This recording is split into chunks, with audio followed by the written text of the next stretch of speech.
கிறிஸ்துவுக்குள் மிகவும் பிரியமான சகோதர சகோதரிகளே, இயேசு கிறிஸ்துவின் நாமத்தினாலே உங்கள் யாவருக்கும் எனது அன்பின் நல்வாழ்த்துதலையும் வணக்கத்தையும் தெரிவித்துக் கொள்கிறேன். இன்றைய பகலின் குளிர்ச்சியான நாளின் தியான வசனம் லூக்கா எழுதின சுவிசேஷம் 10ஆம் அதிகாரம் 29ஆம் வசனம்.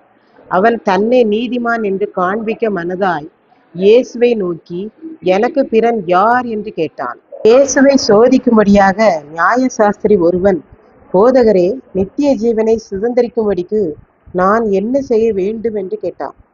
இதை அவன் உண்மையாகவே தான் எதையாகிலும் ஆண்டவருக்கு பிரியமானதை செய்து பரலோகத்தை சுதந்திரித்து கொள்ள வேண்டும் என்று எண்ணத்தில் அவன் கேட்கவில்லை. ஆண்டவர் என்னை குறித்து என்ன சொல்லுகிறார் என்பதை சோதித்து பார்ப்போம் என்று தப்பான எண்ணத்தில் கேட்கிறான் என்று நாம் பார்க்கின்றோம். அதற்கு இயேசு நியாயசாஸ்திரியை நோக்கி, நியாயப்பிரமாணத்தில் என்ன எழுதியிருக்கிறது, நீ வாசித்திருக்கிறாயா என்றார். அதற்கு நியாயசாஸ்திரி, கர்த்தரிடத்தில் எவ்வாறு அன்பு கூற வேண்டும், அப்படியே மனுஷரிடத்திலும் பிறரிடத்திலும் எவ்வாறு அன்பு கூற வேண்டும் என்பதை அவன் நியாயசாஸ்திரி என்கிறபடியினாலே நியாயப்பிரமாணத்தை குறித்து அவன் நன்றாய் அறிந்திருந்தபடி இயேசுவிடம் கூறினான். இயேசு அவனிடத்தில் மிக அன்புள்ளவராய், நிதானமாய் பொறுமையாய், நியாயப்பிரமாணத்தை வாசித்திருக்கிறாய், நீ வாசித்தபடியே ஆண்டவரிடமும் சக மனிதர்களிடமும் அன்பு செலுத்து, அப்பொழுது நீ பரலோக ராஜ்யத்துக்கு வருவாய், அந்த அழியாத ஜீவனை சுதந்திரித்து கொள்ளுவாய் என்று கூறினார். அவன் ஆண்டவருக்கு முன்பாக தன்னை நீதிமான் என்று காண்பிக்க மனதுள்ளவனாய், அவன் இருதயம் அவனுக்குள் பெருமை கொண்டது. ஆகவே அவன், என்னை போல் எவன் நியாயப்பிரமாணத்தை கை கொள்ள முடியும், நான் நியாயப்பிரமாணத்தை அறிந்தவன் மாத்திரமல்ல, அதை கை கொண்டிருக்கிறேன், என்னை போல் யார் நியாயப்பிரமாணத்தை கை கொள்ளுவார்கள் என்றான். இப்படித்தான் ஒரு ஊரில் ஒரு குடும்பம் இருந்தது. யாருக்கும் உதவி செய்யாத குடும்பம் அது. அவசரத்துக்கு கூட யாருக்கும் 100 ரூபாய் கொடுத்தால் அதற்கும் வட்டி போட்டு வாங்குகிற குடும்பம். ஒரு நாள் ஒரு திருமண வீட்டிற்கு அந்த குடும்பமும் அந்த ஊரில் உள்ள அநேகரும் சென்றிருந்தார்கள். திருமண வீட்டில் உட்கார்ந்து அந்த குடும்பத்தின் தலைவியார் தன் குடும்பத்தை பற்றி மிகவும் பெருமையாக பேசிக் கொண்டிருந்தார்கள்.